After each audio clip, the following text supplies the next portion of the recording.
Close your eyes for a minute, close your eyes for a second. I won't change my mind. Hi Poshfams, I look very strange, I know, okay, which is gonna bear with me. I just had a haircut.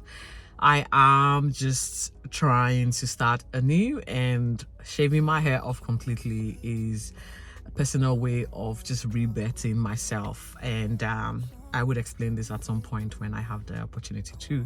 For now, there's like a gag order until the process is complete. Anyway, thank you so much for joining me here. For my newest subscriber, thank you for subscribing. And my ride or die fans and subbies, thank you for holding the torch for me. I have missed a few comments on this app, on my channel, and I just want to apologize to those guys who have commented. Seriously, thank you. I have gone back and I have read through some of them. Thank you so much for the comment. Please keep them coming. They do mean a lot to me and I appreciate you. With that said, let's get into the chatter that was the Real Housewives of Potomac.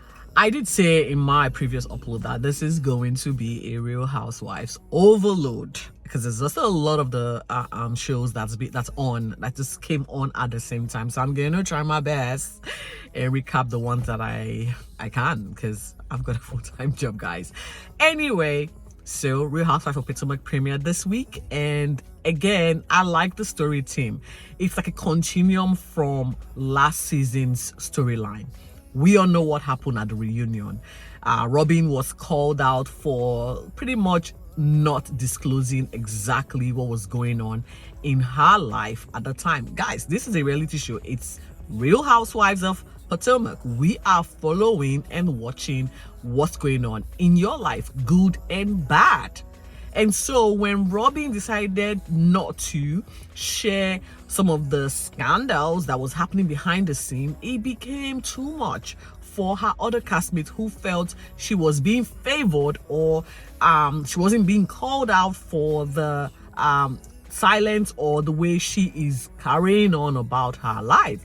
And so at the reunion, there was a tape that happened, I think What Happened Live with Andy and Robyn, where she had to sort of give an account as to the cheating allegations as being surrounding her now husband, because as we know, they were married, got divorced, co-parented and cohabitated for a while, and then they decided they were going to rekindle the relationship by recommitting to each other.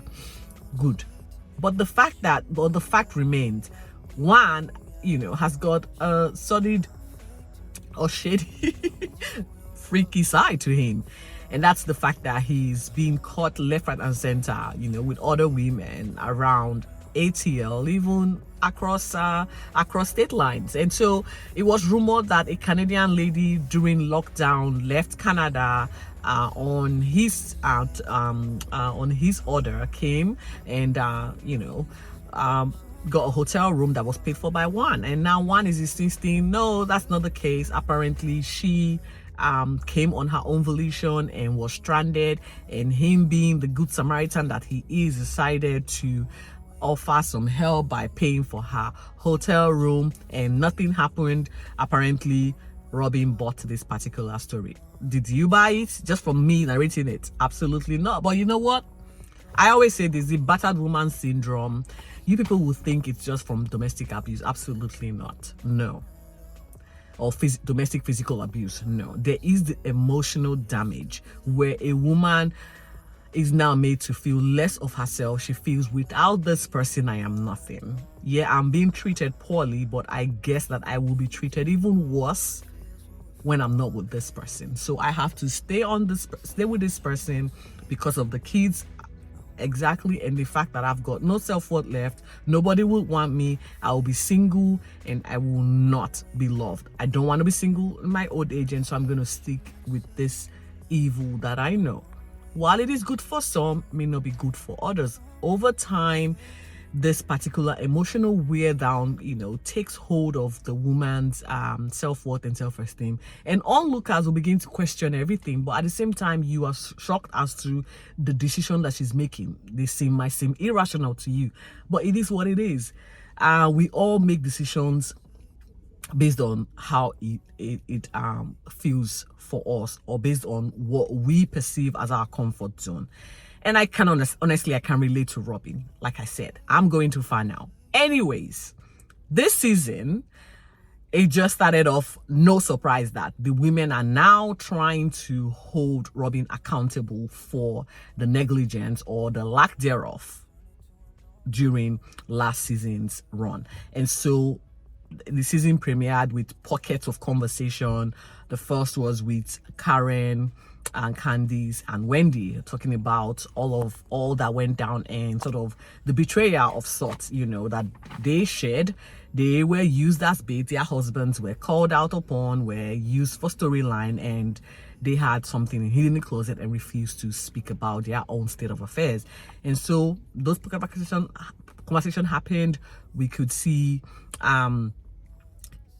Gizelle, who is best friends with Robyn. Might I add that Gizelle now has a new man in her life? I don't know what to say, man. She's a cool guy, because this guy is like a child. Pretty much, I don't know if this relationship is going to bring any value or fulfill her. I feel Gizelle needs a storyline, and what better way to sell us a storyline than to say she's in a new relationship? Because I don't know, this guy right here looks like her chef and someone vying for her daughter's attention, not her. According to her, when producers asked her what's the age difference, the guy's pretty much 20 years her senior. But I don't know, what is good for men is also good for women, I guess. But it doesn't look like there's anything going on between these two. It just feels very stage managed. There's hardly any chemistry. She's literally forcing herself on the guy. But I don't know. Let's watch this space and see how this relationship progresses. To want to hold Robyn accountable, but I'm pretty sure Gizelle isn't doing this without having behind the scenes discussed with Robyn that she will be talking about this, just to save face. Exactly what it is. It's to save face. Otherwise, they will be giving the axe. Anyway, that happened. And we also visited Mia. Mia, as we all know, was struggling. Oh God, this woman, I don't know what's truth in her life anymore, but I could just say the fact. She, at the time, her husband, Gordon Thornton, have been kicked out of their chiropractor joint business with the family for embezzlement, allegedly. And she was also a manager or CEO, part owner of the business, and she was also kicked out. Now, the optics of this particular kicking out and business venture or shareholdings are confusing, to say the least, and I don't want to delve into it. But I can tell you there's a lot of BS from these two parties. But what we can now uncover is the fact that they were let go, kicked out. They are no longer able to earn the income they were earning, or should I say misuse or manage funds that they were doing at the time. And so they had to move out from their rental that was costing them $10,000 a week or $10,000 a month into an apartment building that is literally half the size of a shoebox. Well, welcome to the real world, Mia. A lot of us live in shoebox, okay? It's not that hard. It's you adjust. You could see from her countenance that she is unhappy with this state of affairs, but of course she's keeping the touch. But we all know what happens at the end of this, and that is the fact that they're no longer together. She has moved on, and she has said it point blank. She went with Gordon for his money, and now that the money is finished, she is out the door. You can only keep me when you have money. When you're out of money, I am out the door. See ya later. Sayonara. Anyway, we're going to delve into all of the optics and the nuances surrounding Mia and her husband, and in conclusion, their breakup and how they parted ways, or how and what led to the decision to go their separate ways. We are back to Karen. Karen is introducing herself, for the season. Of course, letting us know she's not going to be holding back, and obviously coming to the table with accountability as a theme. Candice, on the other hand, is also looking forward to her career growth. All right, let me try and continue from where I stopped. Anyway, for me, the highlight for episode 1 is actually having to confront Robyn. I would say Robyn has, you know, gone on for too long, just teetering, not exactly revealing a lot about herself. So the intervention, I'll call it a mini intervention by Gizelle, Clarice, and what's her name now, was a wake-up call, was needed to kick things off, clear the air. But before that, we can see Robyn and Juan trying to get ahead of the storyline. So they sat down as to have a family talk. This is the first, okay? Juan never likes the camera. He doesn't come on the camera to say anything. But they decided, okay, we're going to put up our version of the story. And they gave a bogus for, because there's been outside the Canadian hotel gates, there's been other sleazy moments where one has been caught. He was caught at a laundromat with another woman. Apparently it's his boss that's a coach. He was also caught at the nail salon with another woman. So there's a lot. Anyway, Robyn feels they are all friendly situations. There is nothing to it. He can have friendly banter and go on dates with other women, and she's fine, even when she's not aware. So even when she gets to discover this through the media, she is okay with her husband having to have other women and taking other women out to laundromats and taking them to nail salons. Well, there you go, guys. Robyn is happy with whatever one is dishing out to her, is something that she's okay with. Let's just leave her to be. But we can get to the fact that she was called into a phone intervention with Gizelle leading this particular conversation, and they all had to share their reservations, they all had to share their concerns, letting her know that it might not be okay because they feel one is not treating her respectfully. And they are not saying she should leave her husband. They are just saying that if she needs help, she should reach out. They are going to be there to support her.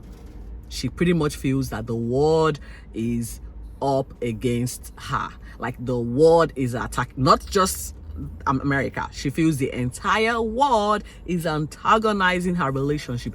The entire world wants to destroy her relationship with one. That is a reach, Robyn, because we don't really care about you. We don't care about you like that. It is not that deep, girlfriend. We don't care. There is close to 7 billion people in the world, and you are insignificant.